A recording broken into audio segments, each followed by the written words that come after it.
Have you ever cooked a roast that falls apart in less than 30 minutes? Then you gotta try this recipe for a New Orleans classic French fry po' boy. First thing we gotta do is cut off all that thick fat at the bottom of our chuck roast. We're cutting it up into small pieces because this is key to cooking it fast. While we're at it, we're gonna slice up one whole onion as well. Let's get our meat salted generously and get our pressure cooker on a high fire with a pat of butter. Brown your meat in batches as to not crowd the bottom of the pot. If you put too many pieces in at one time, it won't brown properly. Once one side is browned nicely, turn it over to let the other side brown as well. Once all your batches are brown, remove and set aside for later. Go in with one whole sliced onion and stir it around to loosen up all the brown bits at the bottom of the pot. This fond will help create some wonderful flavors in the roast. Go in with 1 tablespoon minced garlic and 3 cups of beef broth. This liquid would also help loosen up everything at the bottom of the pot.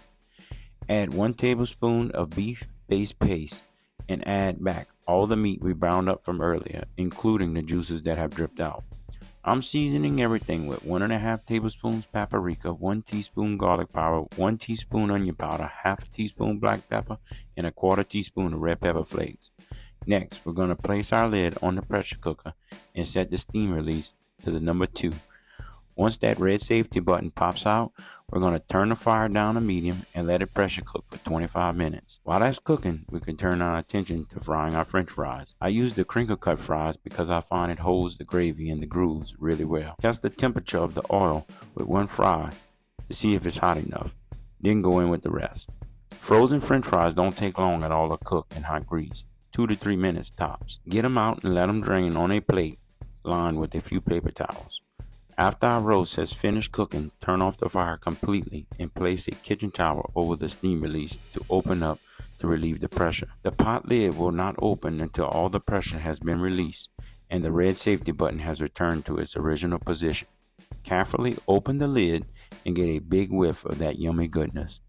Take that remaining cup of beef broth and mix it with a pack of brown gravy mix. Pour it over the roast and mix well. Bring everything back to a ball to thicken, and you will end up with some of the most tender roast beef you have ever tasted. Let's assemble our po' boy with our fries, some of the roast beef and gravy, and then top it with some provolone cheese. This recipe is very quick and versatile for the on-the-go family. Hope you enjoy.